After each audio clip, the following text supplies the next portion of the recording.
ضمناً یہاں پہ ایک بات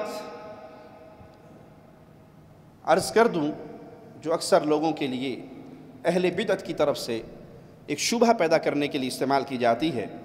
وہ یہ کہتے ہیں کہ نبی صلی اللہ علیہ وسلم نے جو یہ غیب کی خبریں دی، یہاں یہ قتل ہوا اور وہاں نبی صلی اللہ علیہ وسلم نے اپنے صحابہ کو خوشخبری سنا دی، تو اس سے ثابت ہوا کہ آپ کو علم غیب ہے، آپ عالم الغیب ہیں۔ بلکہ انڈیا کے ایک بزرگ ہیں، بابا جی ہیں، وہ کہنے لگے مجھے کسی نے کہا کہ نبی صلی اللہ علیہ وسلم کو غیب نہیں، اور دلیل یہ دی کہ جب حوض کوثر پہ ہوں گے اور کچھ لوگوں کو لایا جائے گا جن کو فرشتے درے مار کر بھگا دیں گے، تو پیارے نبی صلی اللہ علیہ وسلم کہیں گے فرشتوں سے، ایک روایت کے لفظ ہیں امتی امتی، میری امت کے لوگ ہیں، ان کو کیوں مارتے ہو؟ تو فرشتے جواب میں کہیں گے انک لا تدری ما احدثوا بعدک، اے پیارے نبی صلی اللہ علیہ وسلم آپ نہیں جانتے ان لوگوں نے آپ کی وفات کے بعد آپ کے دین میں کیا کیا تبدیلی کر دی۔ کہا اب فرشتے کہہ رہے ہیں نبی صلی اللہ علیہ وسلم کو کہ انک لا تدری، آپ نہیں جانتے، تو ثابت ہوا کہ نبی کو علم غیب نہیں، وگرنہ تو نبی کہتے کہ مجھے تو سارا پتہ ہے۔ تو وہ پیر صاحب بابا جی کہنے لگے میاں ہاشمی صاحب کہ اسی حدیث سے غیب ثابت کر دوں؟ کہا جناب بڑا کمال ہوگا اگر کر دیں۔ کہا وہ حوض کوثر کا قصہ نبی نے کہاں بیٹھ کر سنایا؟ مدینہ میں۔ واقعہ کب ہوگا؟ حوض کوثر پہ پیش آئے گا۔ نبی کب سنا رہے ہیں؟ مدینہ میں بیٹھ کے۔ تو آپ کو علم غیب ہے تبھی تو سنا رہے ہیں نا۔ یہ حدیث تو علم غیب پر دلیل بنتی ہے کہ نبی صلی اللہ علیہ وسلم کو وہ اتنے ہزاروں سال بعد پیش آنے والے واقعے کی ابھی مکمل خبر ہے۔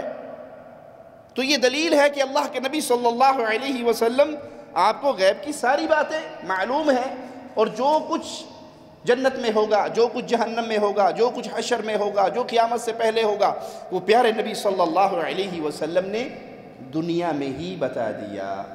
ایک صاحب کو تکلیف ہوئی، کہنے لگے حدیث سنو۔ کیا حدیث؟ وہ حضور صلی اللہ علیہ وسلم فرماتے ہیں کہ میدان محشر میں میں حوض کوثر کے سامنے پاس رہوں گا، لوگوں کو جام کوثر پلاؤں گا، کچھ فرشتے چند لوگوں کو گھسیٹتے ہوئے جہنم کی طرف لے جائیں گے۔ حضور صلی اللہ علیہ وسلم پوچھیں گے ارے یہ میرے ساتھ اٹھے بیٹھنے والوں کو کہاں لے جا رہے ہو؟ تو فرشتے کہیں گے یا رسول اللہ آپ نہیں جانتے کہ آپ کے بعد انہوں نے کیا کیا بدعت ہیں، کیا کیا گمراہیاں کی ہیں، اس لیے لے جا رہا ہوں۔ دیکھو فرشتہ کہہ رہا ہے یا رسول اللہ آپ نہیں جانتے۔ اگر فرشتہ کہہ رہا ہے کہ آپ نہیں جانتے تو غیبدہ کیسے ہوئے؟ یہ حدیث پیش کرتے ہیں۔ اپر چیمبر خالی ہے، زبان پہ جو رکھ دیا گیا وہی لفظ استعمال ہو رہا ہے، اس کا سیدھا کنیکشن وزڈم سے نہیں ہے، نہ اوپر وزڈم ہے نہ نیچے وزڈم ٹیتھ ہے، ایسے الفاظ ہیں جس میں صرف ٹیس ہے۔ آپ غور فرمائیں، میں نے کہا اسی حدیث سے علم غیب ثابت ہوتا ہے، اسی حدیث سے علم غیب ثابت ہوتا ہے۔ فرشتوں نے کہا یا رسول اللہ آپ نہیں جانتے آپ کے بعد کیا کیا انہوں نے ضلالتیں کی ہیں۔ سب سے بڑی ضلالت تو یہ کہ ضلالت ہی کا نام ہدایت رکھ دیا۔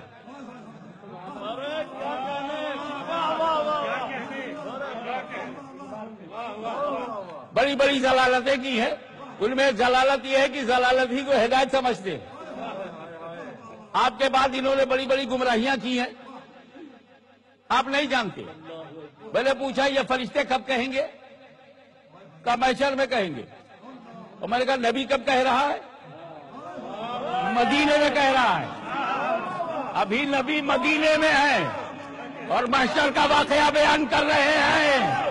میں کوثر پہ رہوں گا، یہ غائب ہے، میں کوثر کا جام پلاتا رہوں گا، یہ بھی غائب ہے، فرشتے سامنے سے کچھ لوگوں کو لے جائیں گے، یہ بھی غائب ہے، اور فرشتے کہیں گے یا رسول اللہ آپ نہیں جانتے، یہ نبی پہلے ہی سے جانتے ہیں۔ تو ہم کہتے ہیں یہ ایک اپنے عقیدے کے لیے جھوٹ تراشا گیا ہے جو اللہ کی شریعت سے ثابت نہیں ہے۔ یہ بات درست ہے کہ رسول اللہ صلی اللہ علیہ وسلم نے مستقبل کی بہت ساری خبریں دی ہیں، کس بنیاد پہ دی؟ آئیے مالک کے کلام سے پوچھتے ہیں سورۃ نجم ہے، آیت نمبر 3 اور 4 کو سنتے ہیں۔ مولا فرماتا ہے وَمَا يَنطِقُ عَنِ الْهَوَىٰ إِنْ هُوَ إِلَّا وَحْيٌ يُوحَىٰ۔ محمد صلی اللہ علیہ وسلم اپنی خواہش سے کلام نہیں کرتے۔ کیسے کلام کرتے ہیں؟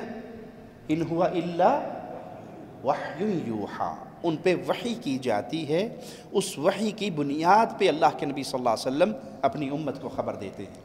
تو مستقبل کی جتنی باتیں اللہ کے پیارے حبیب نے بتائی، وہ جنت کے حوالے سے، وہ جہنم کے حوالے سے، وہ قیامت کی نشانیوں کے حوالے سے، کس بنیاد پہ بتائی؟ اس بنیاد پہ نہیں کہ آپ کو غیب کی خبر تھی، اس بنیاد پہ کہ آپ کو وحی آ جاتی تھی۔